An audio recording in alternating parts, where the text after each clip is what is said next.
Kako zagotoviti in ohraniti enotnost Slovencev in drugih državljanov Republike Slovenije, oziroma Slovenci enotni ali razdeljeni?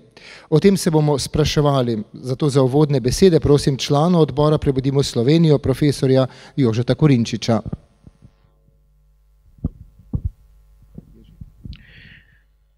Dober dan, lepo pozdravljeni vsi.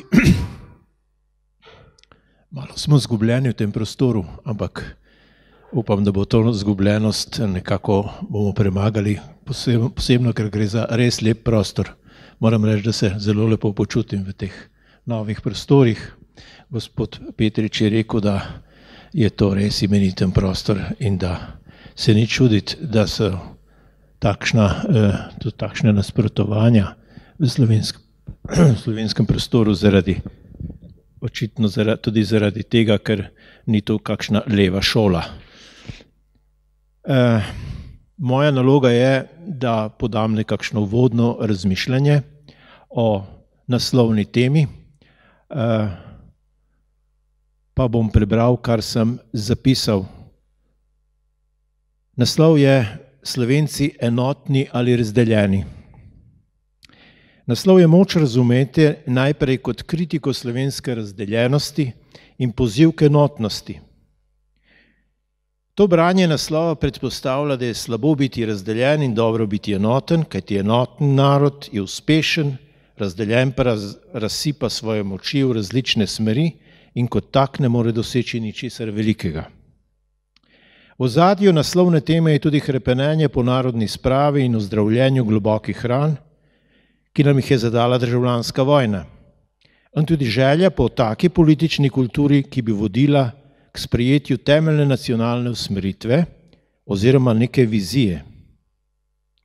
A na dlani je, da prav vseh ljudi ni moč pridobiti za skupne cilje. V našem združenju Prebudimo Slovenijo vedno znova ponavljamo, da so naša prizadevanja, misli in besede namenjene vsem ljudem dobre volje, vsem, ki v srcu dobro mislijo, bi rekel Prešeren. Prepričani namreč smo, da so taki na levi in desni, med verniki, agnostiki, ateisti, med Slovenci in tistimi, ki živijo med nami, pa so druge narodnosti, med ljudmi vseh slojev in poklicev. Naša današnja naloga naj bi bila torej iskati tisto, kar bo Slovence in državljane Slovenije lahko naredilo enotne in kot take uspešno nacijo. O enotnosti so kar nekaj povedali tudi veliki Slovenci pred nami. Na primer Prešeren, ki vidi v razdeljenosti enega glavnih vzrokov za slovensko narodno nesrečo. Takole pravi v sonetnem vencu: obložile očetov razprtije s Pepinovim sojarmom sužno ramo. Od tod samo krvavi punt poznamo, boj Vitovca in ropanje Turčije. Zaradi nesloge, razprti so se po Prešernovem mnenju nad nas zgrnile same nesreče. Zato v Zdravljici kot nekakšnem zarotitvenem obrazcu pravi: edinost, sreča, sprava, k nam naj nazaj se vrnejo. Otrok, kar ima slava, vsi naj si v roke sežejo. Da je oblast in z njo čast, ko pred spet naša bosta last. In res smo Slovenci največ dosegli, ko smo bili sposobni vsaj minimalnega konsenza. Veliki dokaz za to je leto 90, ko smo se s plebiscitarno večino odločili za samostojno državo in jo tudi dosegli. Prešeren bi rekel, da smo dosegli oblast in z njo čast. In od leta 91 naprej si lahko spet s Prešernovimi besedami prosti volimo viro in postave. Vendar, ko povzdigujemo narodno enotnost, se moramo hkrati zavedati, da vsaka enotnost ni rodovitna. Še več, lahko je celo škodljiva. Iskanje enotnosti zaradi učinkovitosti je lahko nevarno, kot so bili nevarni totalitarizmi, fašizem, nacizem, komunizem. Te ideologije oziroma režimi so v prvi plan postavljale prav enotnost.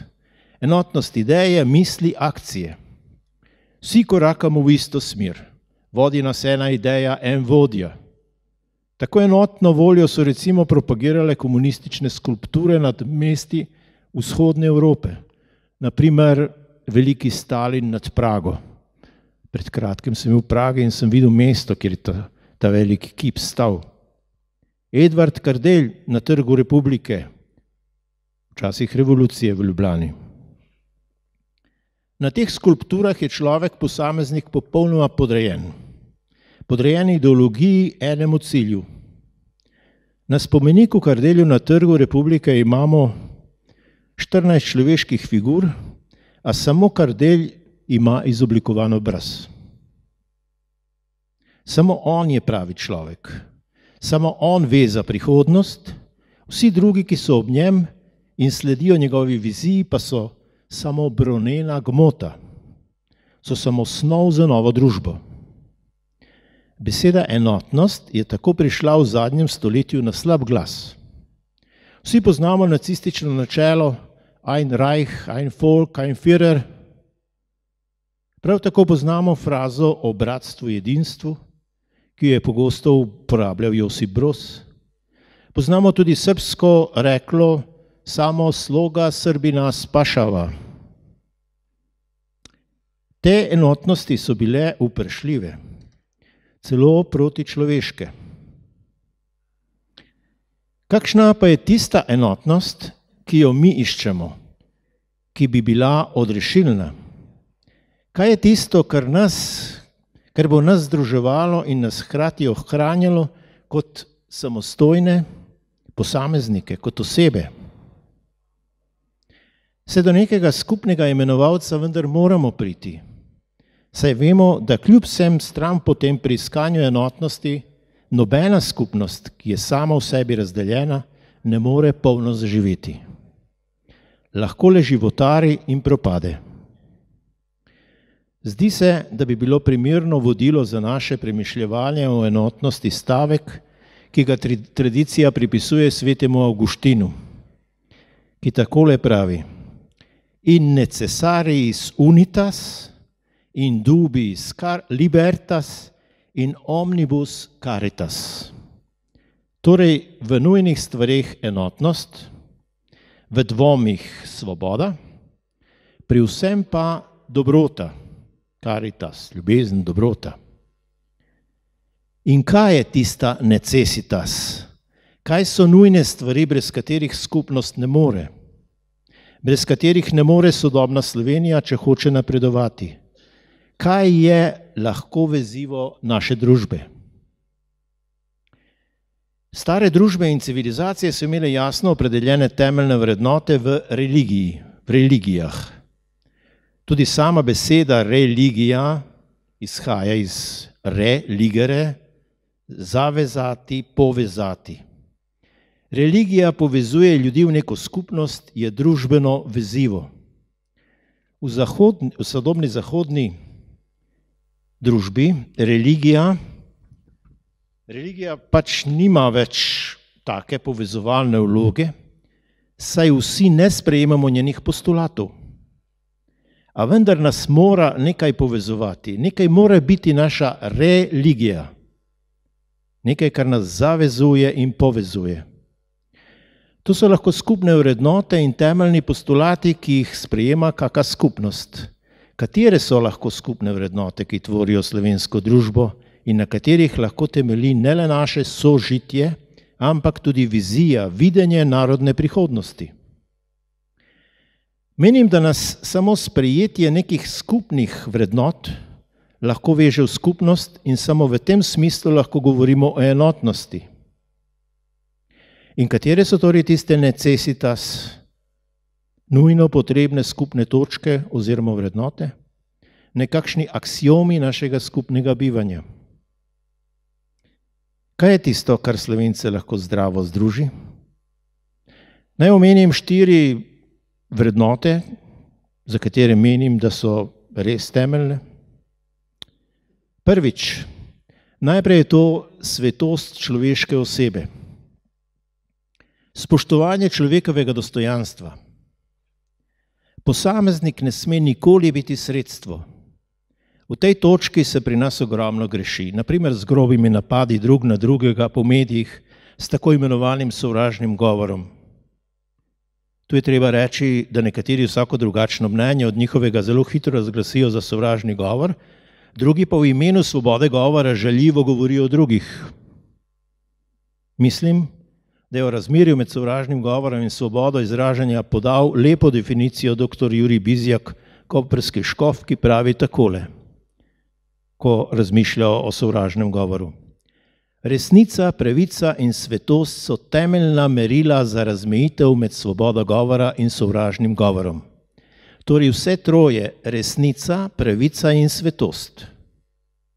V zagledanosti v svoj prav in svojo resnico radi pozabljamo na svetost, na drugi strani pa na resnico in pravičnost.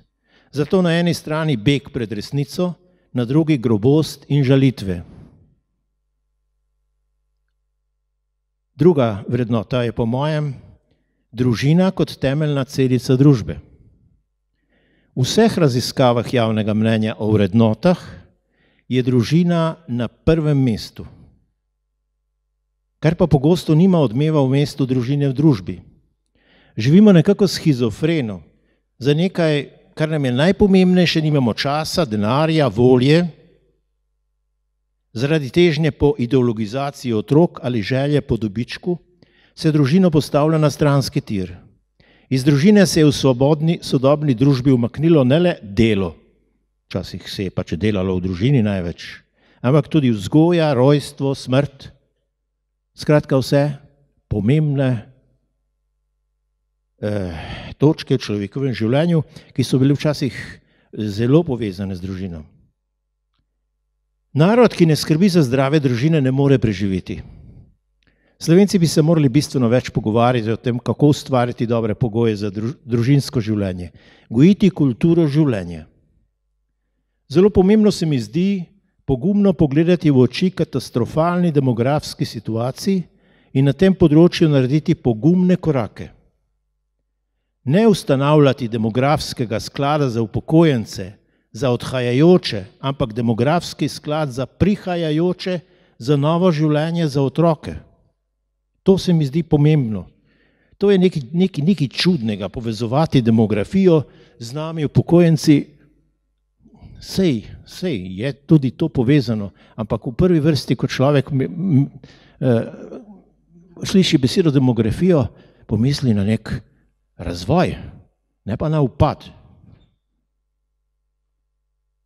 Tretja vrednota, ki bi bila lahko naše vezivo, je narod, država, slovenstvo in seveda domoljubje. Nekaj samoumevnega bi moralo med nami biti veselje nad dejstvom, da smo Slovenci. Da smo veseli lastne narodne identitete. To bi moral biti aksiom v našem vrednostnem sistemu. Več za vzgojo domoljubja bi morala narediti šola, pa tudi mediji.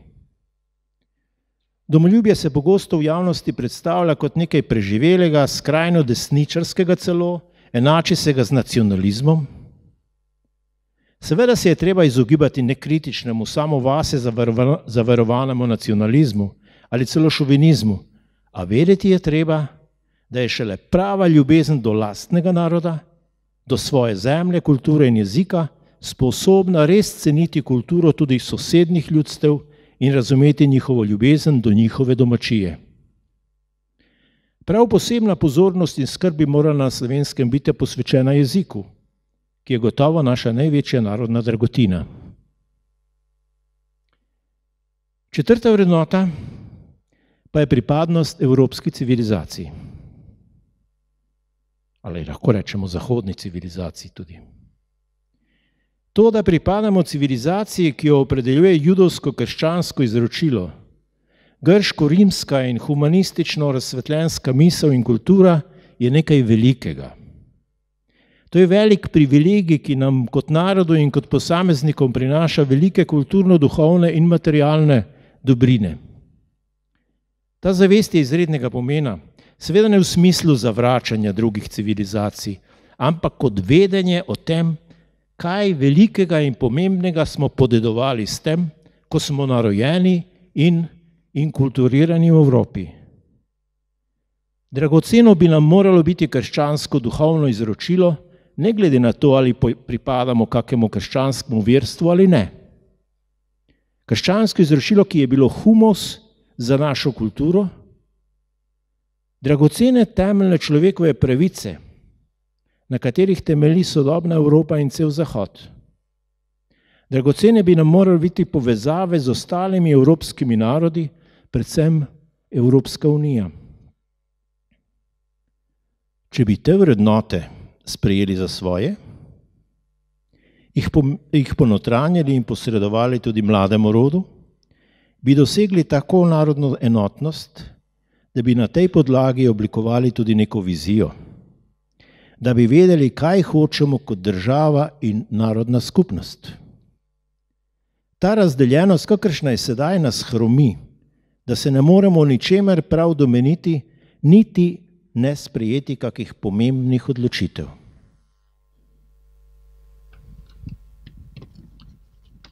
Ne bom vsega prebral, ker je že predolgo. Naj to svoje razmišljanje o enotnosti končam z besedami Ivana Cankarja, katerega stoletnico smrti smo lani obhajali. Pisatelj v uvodu v podobi iz sanj v tem svojem zadnjem delu predstavi spoznanje o tem, kdo je človek v svojem jedru. Pripovedovalec samega sebe vidi kot romarja, ki hodi po globočinah srca, raziskuje te globočine in pravi. Romar ve, da so si v tistih tihih globočinah vsi ljudje bratje, kakor nikjer drugje, tudi v cerkvi ne. On ve, da bi se kakor od pepela zgrajene sesule stene med njimi, če bi se kdaj le za hip spogledali iz dna. Pred hišo je semenj, tam so barantači, mešetari, cigani, tatovi, od vseh strani in na vse strani brizga pohlepnost, škropi zavist, pljuje sovraštvo.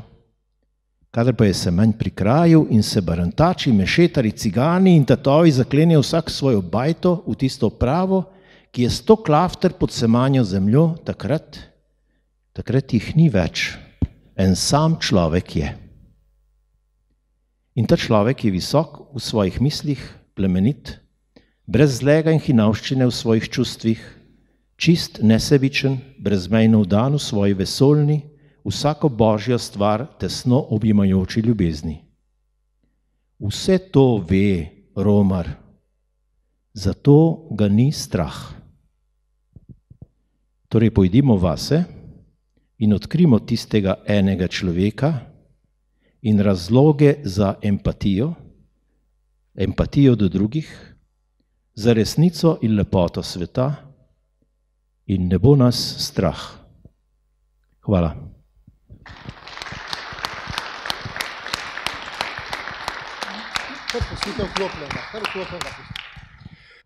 Lepa, gospod Korinčič, spoštovani, mi bomo sedaj nadaljevali s pogovorom z našimi gosti. Celotno dogajanje snema Socialna akademija in tudi Radio Ognjišče. Iskrena hvala Socialni akademiji za to pripravljenost. Vse od začetka spremljate zbore Prebudimo Slovenijo. Spoštovani gostje, za uvod najprej, kako razumete pojem enotnost, ko govorimo o narodu ali državi? Bomo začeli mogoče kar z vami, gospa Jordan. Hvala lepa in najprej zahvala za povabilo na to razpravo. Seveda je pa velik izziv nadaljevati po tako poglobljenem uvodu. Prav zanimivo je bilo prisluhniti. Sama si bom pa dovolila izhajati iz te svoje trenutne profesionalne vloge. Sem namreč na Inštitutu Jožef Štefan in mi prav gojimo seveda razmišljujočega človeka, kar pa seveda pomeni, da se dnevno srečujemo z raznolikostjo. In mi pravzaprav pravimo, da je v tem naša moč. Bolj kot smo raznoliki, seveda več pričakujemo idej, je pa seveda potem tudi pri nas izziv, kako to povezati v neko enotno zgodbo. In na tak način pravzaprav vidim tudi izzive v Sloveniji in In vlečem neko paralelo recimo z Evropsko unijo, ki ima moto od leta 2000 Združeni v raznolikosti. Se pravi, ne govori o enotnosti, ampak o tem, da smo združeni. To, da smo združeni, pa seveda pogojuje, da moramo imeti določene stvari, ki jih razumemo enotno, kar se povsem strinjam z vami, so neke vrednote. Seveda pa, da je to bilo možno, da je Evropa postajala iz desetletja v desetletje bolj združena, bolj integrirana, tudi v zakonodaji je bilo potrebno te razlike najprej pripoznati, si reči, ja, res je, različni smo, opraviti razpravo, postaviti tudi pravila, kako se pravi to raznolikost, da bomo vsi nekako delovali v eno smer in ta pravila morajo potem seveda tudi za celotno družbo veljati. Se pravi, jaz verjamem v to, da raznolikost tudi v Sloveniji pomeni neko dodano vrednost, menim pa, da enotni pa seveda moramo biti pri določenih vprašanjih, kadar Slovenija nastopa napram drugim državam, kot seveda z svojimi stališči, kadar tekmuje v tem prostoru, ali pa kadar je del večjega prostora, pa bi morda te odločitve večjega prostora pomenile lahko nekaj slabega za Slovenijo. O tem bom kaj več povedala kasneje. Hvala, gospa Brezigar. Hvala lepa, dober dan, tudi jaz se zahvaljujem za tole povabilo na debato in bom zelo vesela, če bomo lahko tudi kasneje z vami, ki sedite nasproti nam, kaj predebatirali in na kaj odgovorili. Jaz bi glede tega vprašanja enotnosti in razdeljenosti ali razklanosti Slovenije začela z plebiscitom leta 1990. Zakaj s plebiscitom? Zato, ker sem prepričana, da so določene stvari, v katerih moramo biti enotni, če želimo delovati kot uspešna država. Torej, plebiscit leta 1990 je pokazal, da Slovenci želimo svojo državo, da Slovenci želimo demokracijo, da imamo dovolj teptanja človekovih pravic in da se ne strinjamo z režimom, ki je vladal do takrat. Se pravi, ta minimalna skupna točka je nedvomno razvoj demokracije in naša lastna slovenska država. Takrat ob plebiscitu in ob osamosvojitvi smo imeli res enkratno priložnost, da vse to dosežemo. Dosegli smo samostojno državo, dosegli smo formalno demokracijo. Problem pa vidim v tem, da je takrat pravzaprav prišlo do tega, da politiki, ki so bili na oblasti v prejšnjem režimu, niso izpustili iz rok, dejansko niso izpustili iz rok oblasti. Torej, če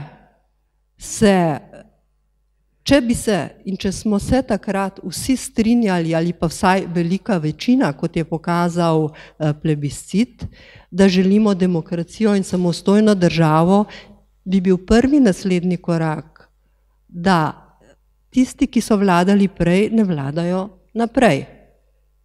Treba je pretrgati niti, to ne pomeni nekega revanšizma, neke maščevalnosti, absolutno ne, ampak zdrava pamet da je takrat, ko pride do te spremembe, potrebno pretrgati niti, zato, da se vse te povezave pretrgajo in da demokracija res lahko zadiha. Jaz mislim, prepričana sem, da mi tega takrat nismo v celoti storili. Takrat je bilo to enkratna možnost in najlažje. Se pravi, to je tisto, kjer jaz mislim, da moramo biti enotni. Vsaka demokracija zastopa seveda človeka kot individuuma, to, kar je Romana povedala, absolutno se strinjam. Vsak človek razmišlja svojo glavo, v demokraciji ima vsak človek pravico povedati, kaj misli, in ima pravico tudi do tega, da zaradi tega ni preganjan. Ne glede na to, ali se ostali z njim strinjamo ali ne. Sama sem, samo še nekaj besed, če dovolite, sama sem v moji kampanji za predsednika slovenske države v letu 2002 izbrala slogan Skupaj zmoremo več. In v to sem še vedno prepričana danes, čeprav se še nismo tako povezali, da bi res skupaj zmogli več.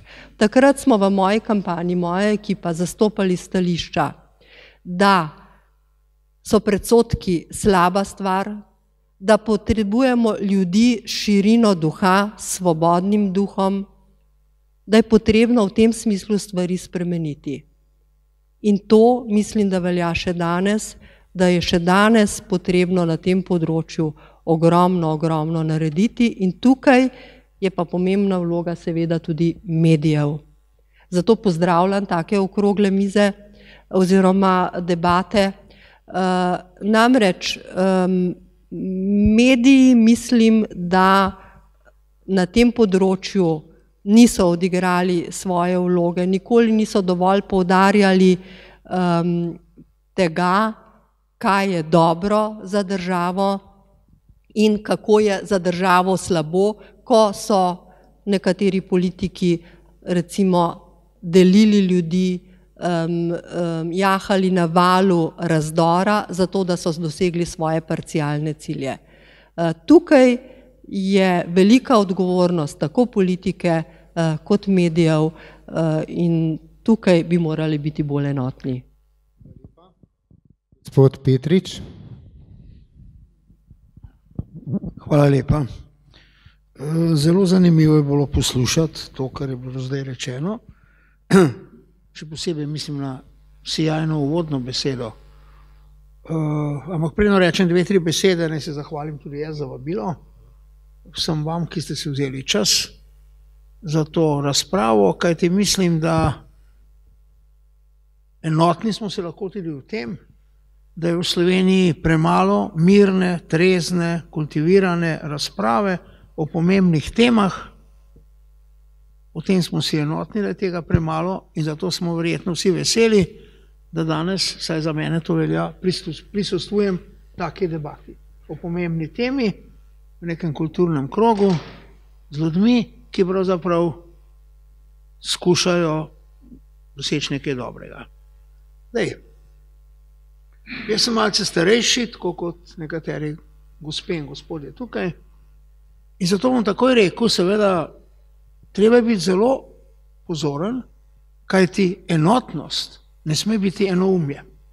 S tem smo imeli upravka mi in drugi in enoumje, si upam skoraj da reči, je večja katastrofa kot pa neenotnost. Rajši živim v družbi, ki ni enotna, kot pa v družbi, ker bi vladalo enoumje. To ali drugačno. To treba biti tu previden. Ampak seveda, enotnost je gotovo neka vrednota. Neka družba naj bi bila čim bolj enotna, zlasti družba urejena v državo, kajti nam vse zadnje država in bila naj bi enotna, se srečuje z izzivi, z interesi drugih in zato je pravzaprav enotnost neke družbe ali države pomembna vrednota, daje tej državi neko kredibilnost, pa tudi neko moč. Razklana država je šibka država. Država mora v nekih stvarih biti enotna. O čem pa naj bi bila ta enotnost? O tem je govoril gospod profesor v svojem uvodnem nagovoru. Sam bi temu mogoče dodal takole samo par refleksij. Gotovo je potrebna verjetno neka enotnost in tudi morda je možna, upam, da je možna, v nekih temeljnih vrednotah. Ne o vsem, ampak o nekih temeljnih vrednotah pa. In verjetno smo Slovenci lahko, ali bi bili lahko enotni v tem, da bi rekli, našo bodočnost in bodočnost človeštva zagotavlja svoboda, kreativnost, človekova svoboda, človekova kreativnost. Imeli smo čase, ko so bile omejitve človekovi svobodi in človekovi kreativnosti, ampak mislim, da o tem, da je treba storiti vse, da človek diha, živi, ustvarja, deluje svobodno, da je gotovo neka stvar, v kateri se lahko poenotimo. Ni čisto tako samo po sebi umevno. Upam si trditi, da na tej točki še nismo dosegli tistega, kar bi lahko. Osebno me močno moti nek permanenten pritisk tako imenovane politične korektnosti, ki je prisoten še vedno v slovenski družbi.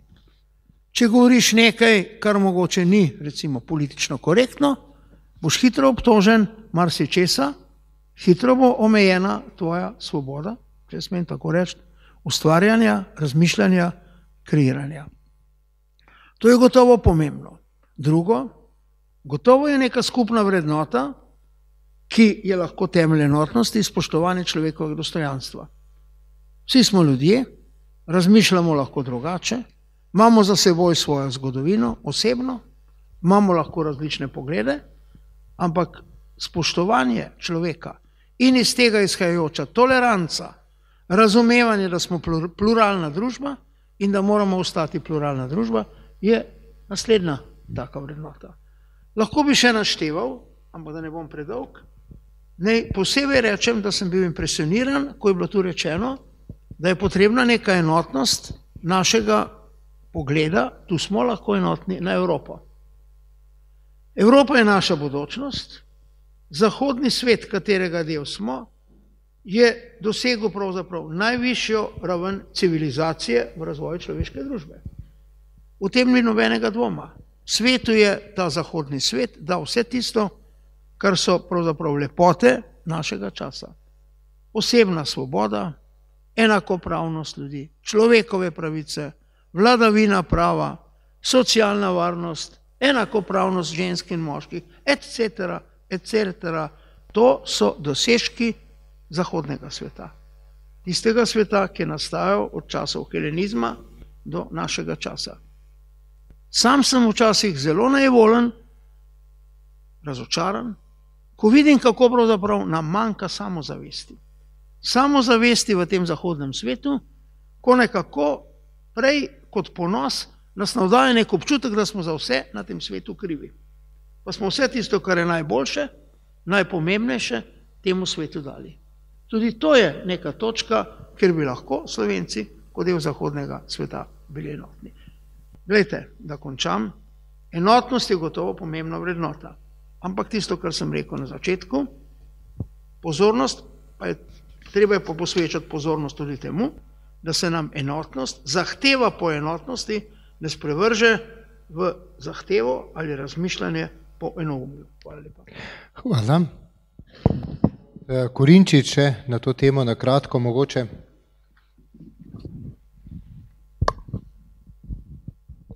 Ja, kaj ne rečem o enotnosti, saj pravzaprav ne gre za to, da bi bili na silo enotni.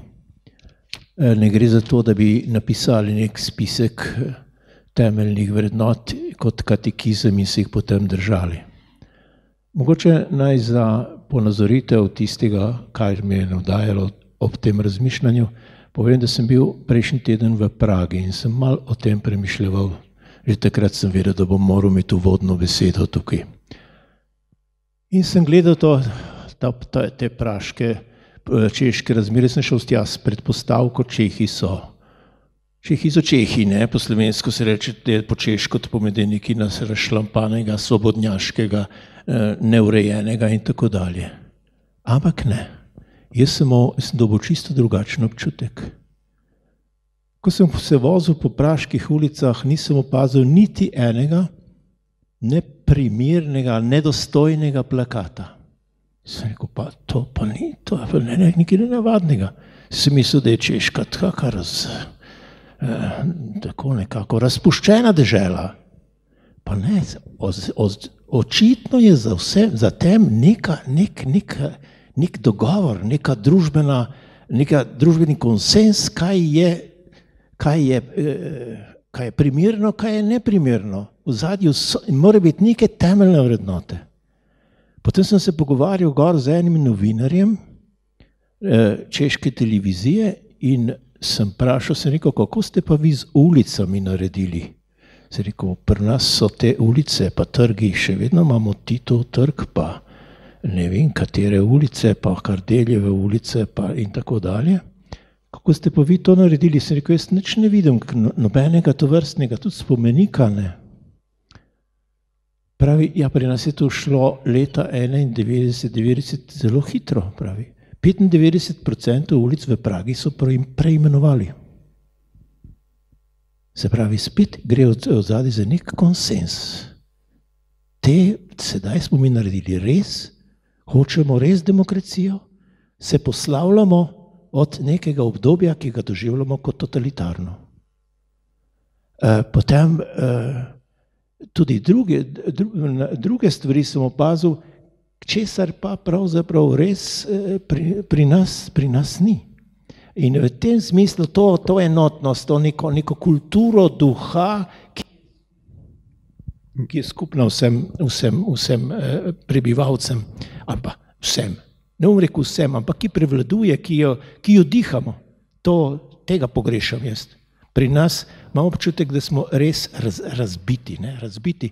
Če nekdo se zavzema za razukinitev totalitarizma ali pa recimo totalitarnih simbolov, takoj drugi skočijo na njega. Recimo, živ primer je spomenik revolucije v Ljubljani. Ta spomenik, lahko bi ga tudi nekako ovrednotili, pa bi okrog njega vsaj počistili.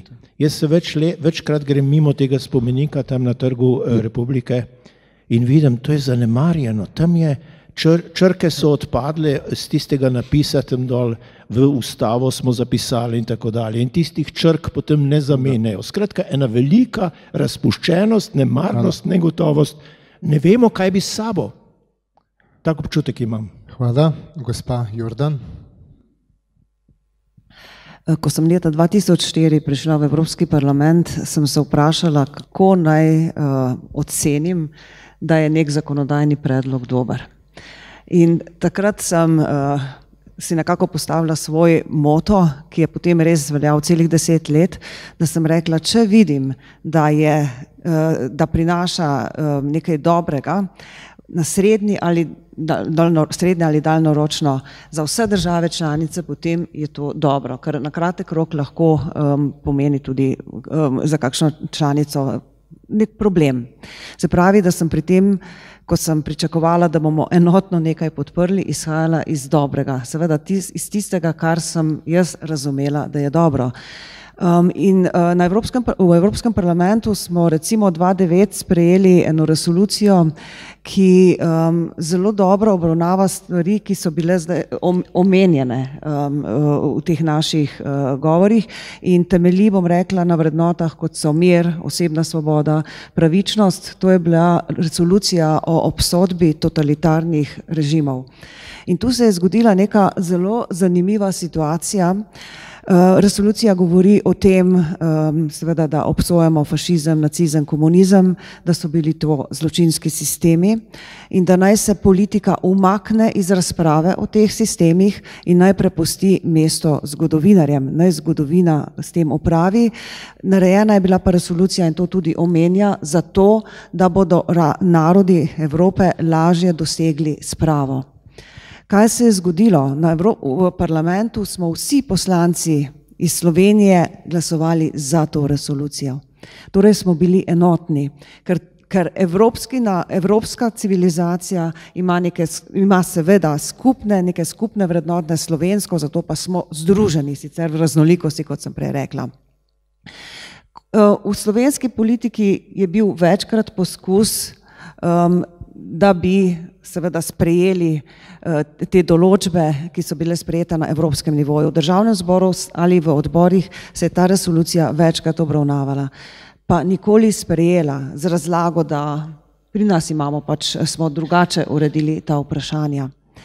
In tu pa jaz zdaj vidim pravzaprav tisti problem, ki sem ga prej omenila.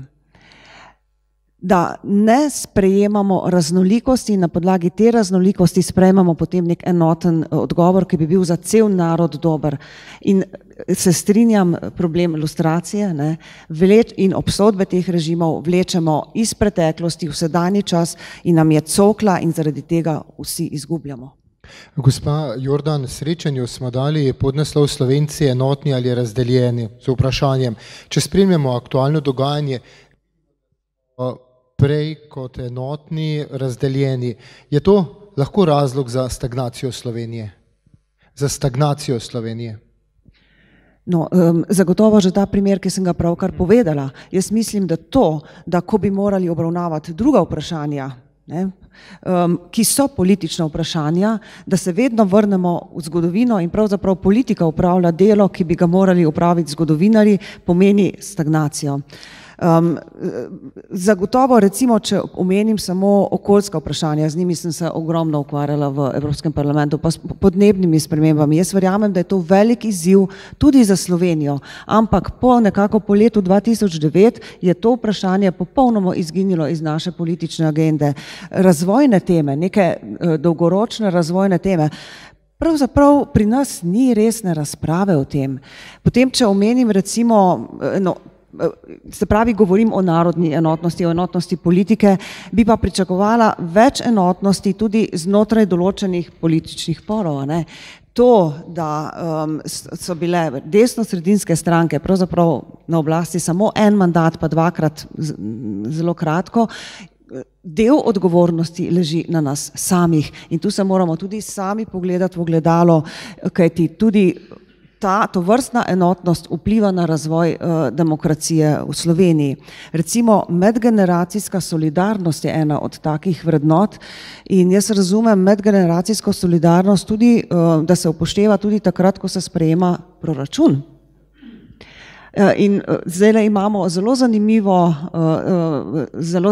zanimivo stanje, kjer stranki SDS in Nova Slovenija izhajata pravzaprav iz enakih vrednot in prihajata do enakega zaključka pri obravnavu proračuna Republike Slovenije, pa vendarle ne nastopata enotno. V teh primerih jaz mislim, da je enotnost potrebna zaradi tega, ker bi ljudje bolje razumeli, kaj pripovedujeta, bolje tudi podprli to, kar počneta.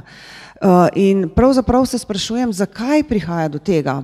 Verjetno stranki od tega nimata nekih koristi. Jaz temu ne verjamem, zaradi tega, ker se je pokazalo, da ima ta opcija, tudi stranki, ta opcija je dosegla največjo podporo leta 2004, ko je delovala enotno. Verjetno so tu neki drugi vzroki, ki so, ne vem kako bi temu rekla, verjetno neke institucionalne narave, ki nekako posega v to subjektivno, v subjektiviteto oziroma subjektivno razumevanje politike.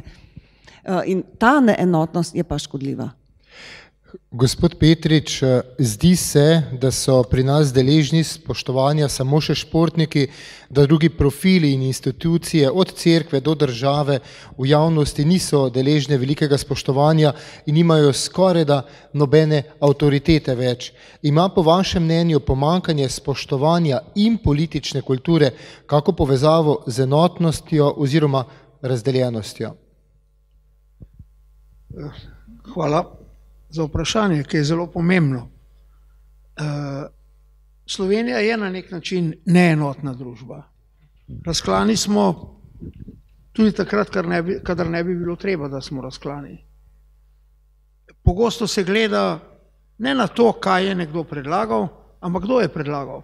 In če je predlagal ta in ne oni, je stvar že vprašljiva. Enotnost v katerikoli družbi je pravzaprav nek proces prizadevanja za to, da bi bili v določenih stvarih enotni. Nikoli ni ona sama po sebi dana. Pot do enotnosti na nek način zagotavlja demokratična ureditev, ki omogoča pluralizem. Kajti pluralizem je pravzaprav pogoj prave enotnosti. Moramo izmenjati svoje poglede in se potem po demokratični poti o nečem dogovoriti. Tega pri nas še vedno manjka. Na drugi strani manjka nečesa drugega, kar je tudi pomembno za toleranco, za enotnost, toleranca. Mi smo dokaj netolerantna družba. Nekdo nekaj pove, rezultat tega so žalitve, obtožbe in tako naprej. Raven politične kulture pri nas je nizka. Raven tolerance do mnenja nekoga drugega je nizka. Tretje, kar je tudi pogoj za to, da pridemo do enotnosti, neka težnja po resnici. Mi se z določenimi resnicami nočemo soočiti. Imamo več resnic, ampak gotovo, tudi ostale bodo. Na vse zadnje, za enega bo resnica A, za drugega bo resnica B. Ampak treba se vendarle prizadevati, da se te resnice čim bolj zbližajo. In kar je tudi pomembno, seveda, je pravzaprav neka kultura dialoga, ki jo pri nas tudi premalo. To vodi do enotnosti. Zdaj pa, vaše vprašanje. Športniki imajo velike uspehe. Slovenci so na tem neskončno navdušeni. To cenijo. Presneta reč, 2000 jih je šlo, menda zdaj na Florido, človek si reče, veliko navdušenje, po drugi strani si pa reče, Slovenci imajo še denar, kar je dobro, da lahko tja grejo.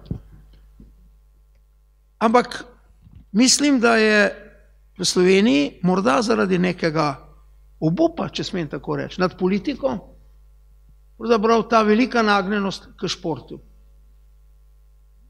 V Sloveniji je po mojem mnenju zelo pomembno, da smo močni v športu. To nam daje nek imič v svetu, ampak samo to še ni dovolj.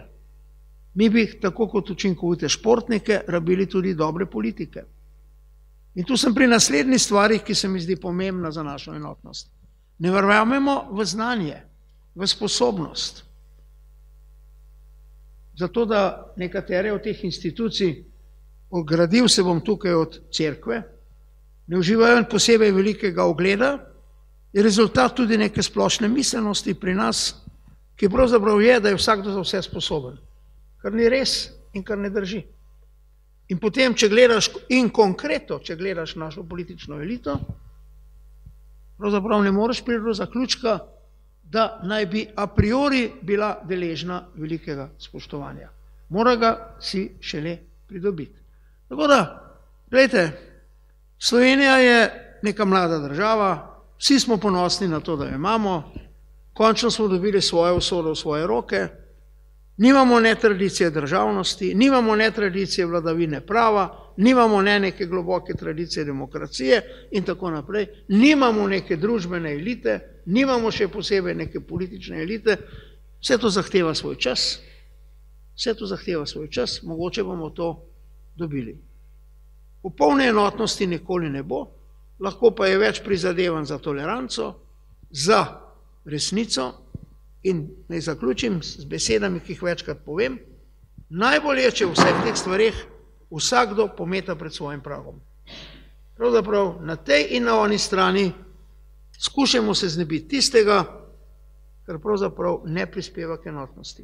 Bodimo včasih malce bolj zadržani v svojih izjavah in svojih konstatacijah, če želimo priti do tega, da bomo na tem skupnem čovnu, s katerim plovemo skozi zgodovino, pluli čim bolj enotno. Hvala lepa. Gospa Brezigar, nekdanji predsednik Ustavnega sodišča Miroslav Mozetič je zapisal: živeli smo v totalitarnem režimu, ki ni dopuščal svobode govora. Bili smo na slabšem, pa smo uspeli. Zakaj ne bi mogli uspeti tudi sedaj? Zakaj ne bi mogli voza, ki se je pogreznil in obtičal v blatu, ostankov bivšega režima potegniti iz tega blata? Kako bi komentirali to izjavo? S to izjavo se seveda absolutno strinjam. Človek mora biti optimist, sicer bi vsi skupaj odnehali. Jaz sem prepričana, da se stvari dajo premakniti. Prej sem povedala, da smo zamudili eno ogromno priložnost takrat na začetku in to je dejstvo in takrat bi bilo najlažje stvari speljati. Ampak prav gotovo je še vedno čas za to.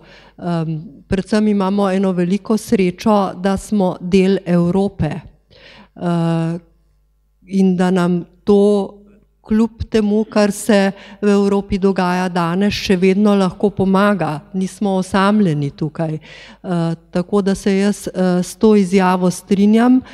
Je pa, če hočemo ta voz potegniti iz blata, dejansko potrebno veliko postoriti prav na tem področju, da ne onemogočamo ljudi, ki znajo, ki so sposobni, ker namreč prav to se je dogajalo vseh teh 25 oziroma več letih slovenske države. Praviloma so bili najbolj napadani prav tisti, ki so izvajali svoje pristojnosti, ki so svoje delo vzeli zares, ki so nameravali stvari premakniti na bolje, pa so bili ves čas pri tem ovirani. Naj vas samo spomnim na dva konkretna primera, recimo, ker se mi zdi, da se največ pravzaprav naučimo iz konkretnega. Gospod Drobnič je bil prvi generalni državni tožilec samostojne države.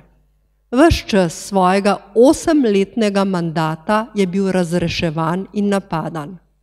Predstavljajte si, kako izgleda opravljati tako pomembno funkcijo ob takih napadih, ob razreševanju v parlamentu in ob napadih na njegovo izvajanje njegovih pristojnosti. Se pravi, ko je delal tisto, za kar je bil izvoljen v parlamentu.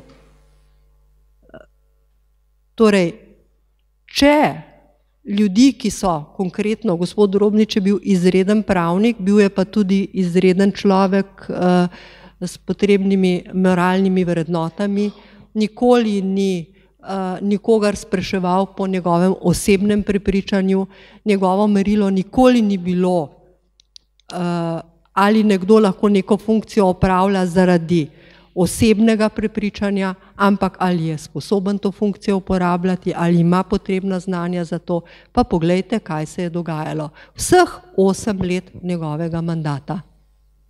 Drugi primer je bila, to je povezano tudi s prvim generalnim državnim tožilcem Republike Slovenije, formiranje skupine državnih tožilcev za pregon organiziranega kriminala. Takrat je zakon to dopuščal, gospod Drobnič je imel pogum in vizijo in je to skupino tudi ustanovil. Torej, tak pogrom, kot ga je v politiki doživela ta skupina, se nikoli več ni zgodil kasneje, ko je ta skupina nadaljevala s svojim delom, ko so jo vodili drugi, ne tisti prvi, ki jih je izbral gospod Drobnič. Zakaj? Očitno niso bili tisti prvi ljudje pravi, niso pravilno razmišljali ali kaj. Takrat se je očitalo, da bo skupina tožilcev za pregon organiziranega kriminala delovala na nek poseben način hitrih sodišč in dopovedovanje, pri čemer sem sodelovala sama, tudi v javni debati, tudi na televizijskih oddajah, da gre za isti zakon, da so tožilci v skupini tisti tožilci, ki so tudi sicer preganjali kriminal, da uporabljajo isti zakon o kazenskem postopku, da ni nobenih posebnih pristojnosti, nobenih hitrih sodišč. Le kdo si lahko predstavlja hitra sodišča v demokraciji? Predstavljali smo si jih lahko v diktaturi, takrat pa ja. V demokraciji je tožilec zavezan zakonu, lahko se ga pokliče na odgovornost, če narobe dela, če ne deluje zakonito, in takrat so napadi sledili eden za drugim. In to jemlje energijo, jemlje moč, ki je potrebna za tisto osnovno delo. Torej, kako bomo voz potegnili iz blata, če se nismo sposobni poenotiti v takih stvarih. To je osnova, jaz še vedno verjamem, da to lahko storimo in da bi bil čas, da tisti, ki to ves čas preprečujejo, s tem prenehajo v interesu naše skupne države. Spoštovani gostje, všeč mi je, da ste kljub kritičnosti, kritični misli vidite pot za rešitev in vesel sem, da ste se odzvali našemu vabilu, da lahko na ta način se pogovarjamo. Gospod Korinčič, kako se vam kaže razdeljenost Slovencev stališča naše kulturne in politične zgodovine?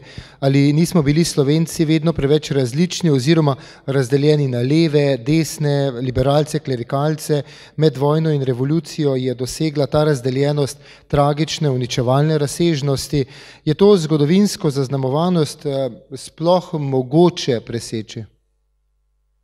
Ja, mislim, da smo Slovenci nič drugačni kot drugi narodi in tukaj bi apeliral na to, da Slovenci ne devamo samih sebe v kakšno, v nič, da smo slabši ali kaj takega. Smo dediči Evrope, smo dediči neke kulture in civilizacije in kot taki mislim, da smo lahko kar ponosni na se. Glede razdeljenosti, smo tudi razdeljeni tako kot drugi narodi. Poglejte, imamo levico, imamo desnico, imamo konzervativno smer, imamo naprednjaško smer, vse skozi v kulturni zgodovini, pa tudi v politični zgodovini, s čimer nič narobe.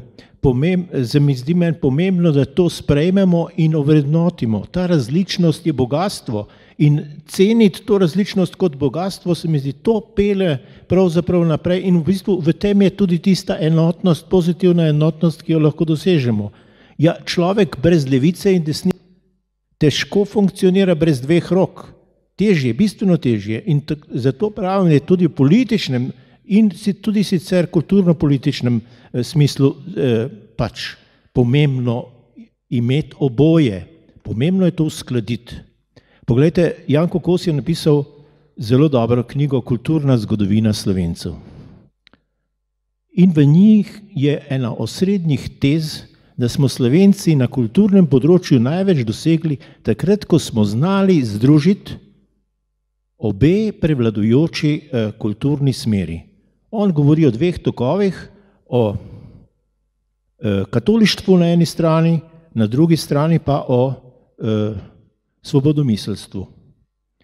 Svobodomiselstvo in katolištvo se v slovenski kulturni zgodovini vse skozi kot rdeča nit vlečeta in prepletata. In najboljše stvaritve na področju književnosti smo dobili takrat, ko sta se ta dva tokova nekako združila. Pri Prešernu, za katerega vemo, da je bil nejeveren, a vendarle veren, pri Cankarju, ki je pravzaprav združeval krščanstvo s socializmom, pri Kocbeku, ki je združeval, vse hotel združiti marksizem s krščanstvom. To so pravzaprav vrhovi naše literature.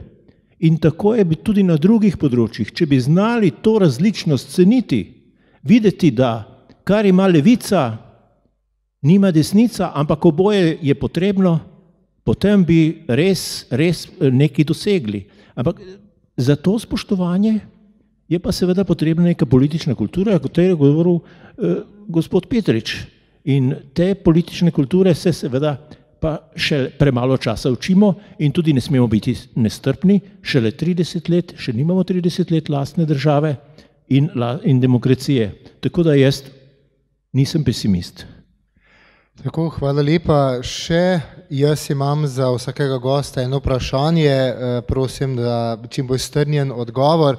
Na to pa bomo k sodelovanju povabili vas, spoštovani, tukaj v avli, res lepi avli Osnovne šole Alojzija Šuštarja. Gospod Petrič, Slovenija predstavlja 0,5% populacije v Evropski uniji. Kako pomembni igralec smo sploh lahko mi pri vprašanju enotnosti tudi navzven?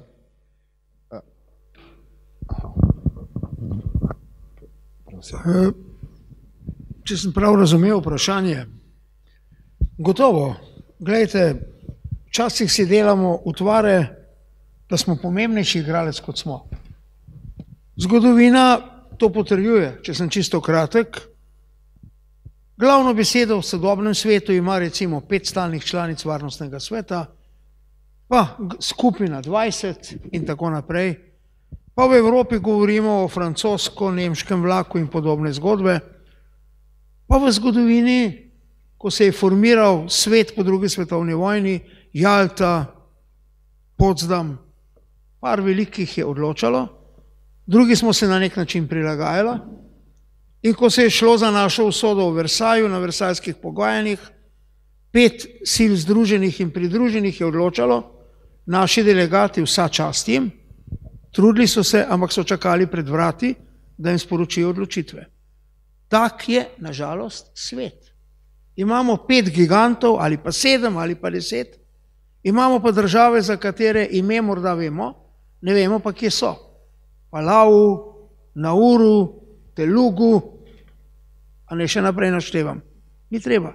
Takih je kakšnih 50.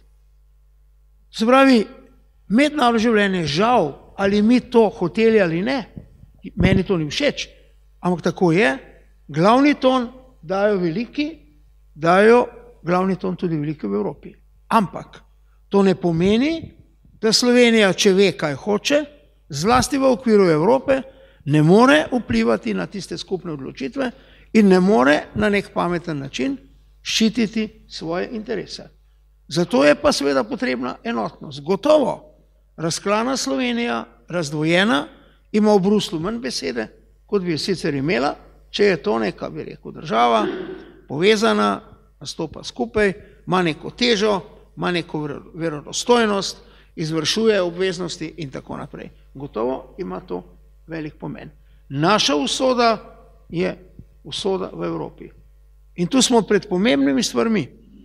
Če bomo dopustili, da bo ta Evropa razpadla, potem našim vnukom in pravnukom ne bo tako dobro, kot je nam. Svet je krut, svet je trd, tekma ne samo, da bo taka, kot je, še hujša bo za marsikaj, tudi za surovinske vire, pa za vrednote. Edino, kar nam preostane, je Evropa. In mi, majhni kot smo, pa enotni, upam, da bomo, čim bolj, popolnoma ne bomo nikoli in to bi bilo nenaravno, ne? Ampak v nekih glavnih stvareh smo lahko enotni, lahko prispevamo k temu, da bo ta Evropa ostala eden od centrov blagostanja, moči, kreativnosti, eden od voditeljev bodočega sveta. Ne vem, če sem odgovoril na naše vprašanje, rekel se, da moram biti kratek, bil sem predolg, to se opravičujem. Ne, hvala lepa, gospod Petrič. Gospa Jordan, kako pomembna pri enotnosti pa je identiteta, biti Slovenec, biti del skupnosti, biti del Evrope? Identiteta seveda je pomembna, bi pa začela majčkeno drugače. Sama sem si večkrat zastavljala vprašanje, zakaj je toliko dobrih ljudi, ki se opredeljujejo za levičarje, pa toliko dobrih, ki se opredeljujejo za desničarje, pa toliko dobrih ljudi, ki so liberalci. Kaj je razlog, da se različno politično opredeljujemo? Že pred časom sem naletela na knjigo Jonathana Haidta, mislim, da je on moralni sociolog ali nekaj takega, raziskoval je pa vrednote, na katerih sloni potem odločanje ljudi za določeno politično opcijo. In on je skozi svojo znanstveno raziskovalno delo, ki je trajalo kar, mislim, da desetletja, ni neka hitra raziskava, ugotovil nekih 5 temeljev. Vi ste jih že prej, gospod Korinčič, tudi omenili malce z drugačnim pogledom. In ti moralni temelji so, eden je skrb, se pravi skrb za druge ljudi, nekako sočutje, to se pravi recimo socialna vprašanja in podobno, potem pravičnost, ki jo levo usmerjeni razumejo bolj v smislu enakosti, desno usmerjeni pa v smislu sorazmernosti, se pravi imaš toliko, kot ustvariš. Potem je pripadnost ali lojalnost, to je ta identiteta, svetost in pa avtoriteta. Za ljudi, ki se opredeljujejo bolj kot levo usmerjeni, sta pomembna prva dva stebra. To je skrb za druge in pa pravičnost v smislu enakosti. Za ljudi, ki se opredeljujejo bolj kot desno usmerjeni, je značilno, da temelijo na vseh 5 stebrih, ampak seveda tisti 3, ki jih pri levo usmerjenih ljudeh nisem omenila, so bolj poudarjeni. To pa je avtoriteta, svetost in pa pripadnost, se pravi identiteta. In če to upoštevamo, potem seveda nam je povsem jasno, da samo s prepričevanjem ljudi, zakaj je identiteta tako pomembna, ne bomo dosegli nič.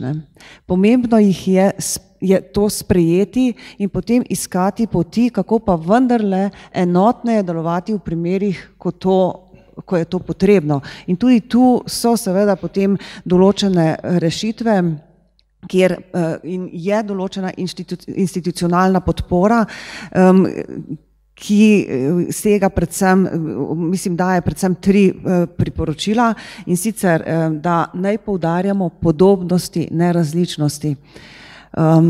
Mislim, da v Sloveniji tega ne počnemo. V Sloveniji se političnim strankam očitno še vedno je neka računica, ki temelji na poudarjanju različnosti, in tudi v Evropi. Evropa se čedalje bolj pomika v skrajnosti, tako da mislim, da bi tu potrebovali resen razmislek. Potem raziskati je potrebno možnosti usklajevanja. In tretje, ustvariti zdravo tekmovanje med skupinami, ne med posamezniki. Tu pa mislim, da je problem tudi v naši državi.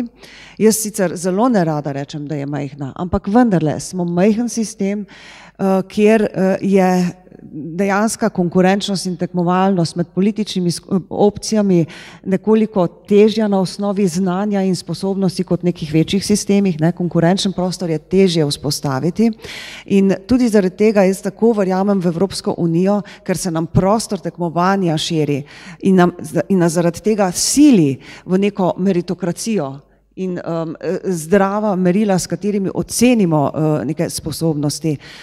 Res je, da je prostor konkurenčnosti v Evropski uniji, je recimo notranji trg, je recimo znanstveni raziskovalni prostor, ampak skozi ta odprt prostor in tekmovanje tam se oblikujejo neke elite tudi v Sloveniji, ki jaz upam, da bodo vplivali tudi na politiko, ki se pa spopada seveda znotraj nacionalnih meja. Pa še ena stvar se mi zdi pri tem tudi pomembna, to pa je vloga medijev, ki je bila že prej večkrat omenjena. Res je, politika si mora narediti večji ugled, ampak brez poznanja medijev in nekega poštenega poročanja o delu politikov to ne bo mogoče. Dokler se pa meče vse politike v eno vrečo in da so vsi enaki, potem pa seveda ljudje ne morejo oceniti tudi politikovne sposobnosti. Če se pri politikih išče samo napake in ne govori o tem, kaj je pa nekdo dobro naredil, potem seveda ne temeljijo ocene na neki meritokraciji. Hvala lepa. Gospod Korinčič, omenili ste skupne vrednote, ki se vam zdijo pomembne za ustvarjanje neke nacionalne homogenosti. Kako pa te vrednote promovirati? Ja, saj sem že prej rekel, da ne gre pravzaprav za nabor nekih vrednot, ki bi jih deklarativno oznanili. Naj se vrnem spet k moji Pragi, ne morem od nje. Ko sem se po Hračanih sprehajal, je tam gor na Hračanih en velik spomenik Masariku, ustanovitelju Češko-Slovaške republike. In ob njem so 3 besede. In jih doživljajo res kot tiste besede, ki spet govorijo o nekem soglasju o tem, kaj je pomembno. Masaryk je verjetno te besede izjavil in je rekel takole: ne bat se, ne lhat, a ne krast. Te besede sem se naučil po češko, saj drugače ne znam češčine. To pa vsi drugi tudi razumemo. Se pravi, ne bat se. Nek optimizem, neko obrnjenost, prihodnost. kar je seveda sploh značilno za Masarika, ki je bil liberalec, ne? Liberalec tak ne lhat, a ne krast. To neki take samoumevnosti bi morali biti med nami, neki tega.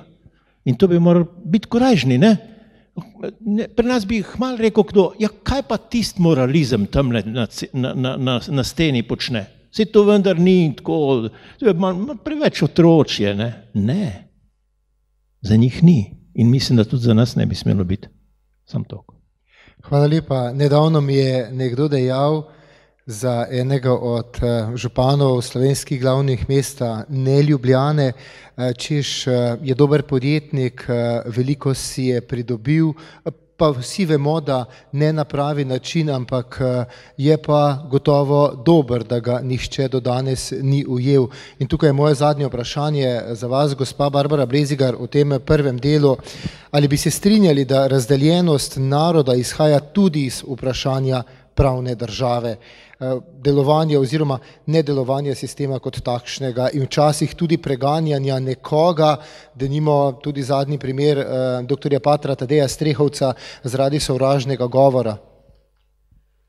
Torej najprej ta izjava o tem županu je za mene izrazito zaskrbljujoča.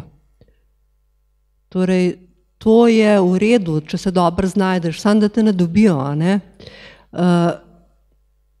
Jaz moram reči, da pač moji kriteriji za to, koga volim ali pa koga zbiram, so precej drugačni od kriterijev te osebe, ki je to povedala. Je pa nedvomno, da je pravna država osnova vsake demokracije.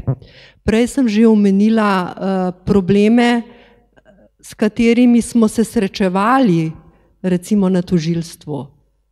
In sporočila medijev, javnosti, ki so, predvsem mediji in politiki, ki so nek poskus uspešnega dela na tem področju napadali, naredijo ogromno škode. Ne samo za tiste konkretne ljudi, za tisto konkretno situacijo, ampak zato, ker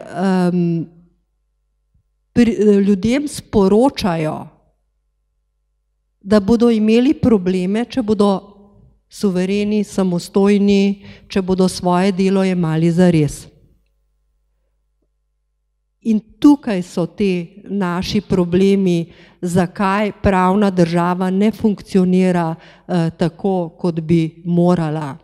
Zakaj ni vedno enakih vatlov za vse, kar je bistvo pravne države. Seveda se tudi v demokraciji kdaj pa kdaj zgodi, se dogaja, da vatli niso povsem enaki, ampak je treba stremeti k temu, da so. Predvsem, ko se išče pravica pred sodiščem, ko je nekdo v postopku pred sodiščem, bi morali biti ti vatli enaki. Ko pravosodje pošle neko sporočilo, da ti vatli niso enaki, je to resen problem. In to se dogaja. To se dogaja tudi pri nas. Omenili ste primer gospoda Strehovca.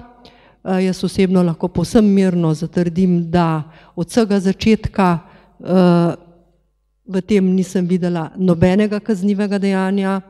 Najprej naj povem, da sovražni govor ni kaznivo dejanje, to je prva stvar. Kaznivo dejanje je nekaj drugega.